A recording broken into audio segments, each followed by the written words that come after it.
যাওয়া ইতিমধ্যে আমার উদ্যোক্তা বন্ধুরা সবকিছু বলছে, আপনারা হয়তো অবগত হয়েছেন কি আমরা কি চাই আর না চাই।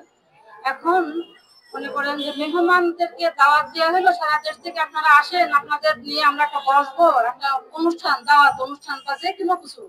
তারপরে সবাইকে দাওয়াত করে নিয়ে আসার পরে রান্না বান্না সবকিছু হলো, এবার বলে যে আপনারা চলে যান, আমরা অন্যদের আমাদের মেহমানকে তাদের খাওয়াবো। আমাদের বিষয়টা সেরকমই হয়ে গেছে।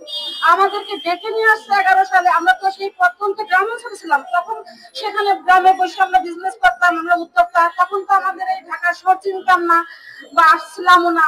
তা আমাদেরকে যে ডেকে নিয়ে আসছে যে আপনারা নিজেদের বিজনেস নিজেরা করবেন, আপনাদের মধ্যস্বত্বভোগীরা আপনাদের টাকা তারা নিয়ে চলে যে আপনারা তো লাভবান হন না, আপনারা নিজেদের ব্যবসা নিজেরা করবেন।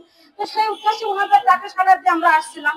কিন্তু সে বিগত সরকার যখন আমাদের দেখায় ভবন তৈরি করলো কোটি কোটি টাকা নিয়ে, সেই বিদেশের বাইরের ফান্ড, আমাদের দেশীয় ফান্ড সব মিলে এখন ভবন তৈরি হয়ে গেছে। এখন যদি আমাদেরকে বলে যে তোমরা চলে যাও, এখন নতুন উদ্যোক্তা আসবে, নতুন উদ্যোক্তা আসুক, আমরা তো তাদেরকে চাই যে তারাও আসুক। কিন্তু আমরা যে এত বছর থাকলাম এখানে, 14টা বছর আমাদের পকেটের পয়সা খরচ করে আমরা বিজনেস করলাম, আমাদের দেখাই দেখাই সবকিছু হলো, এখন কেন আমাদেরকে চলে যেতে পারে?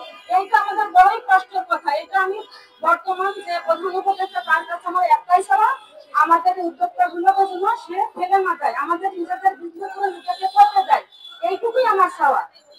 এর বেশি আমি আর কিছু চাই না, আমাকে চাই নিজেদের বিজনেস নিজেরা করতে চাই।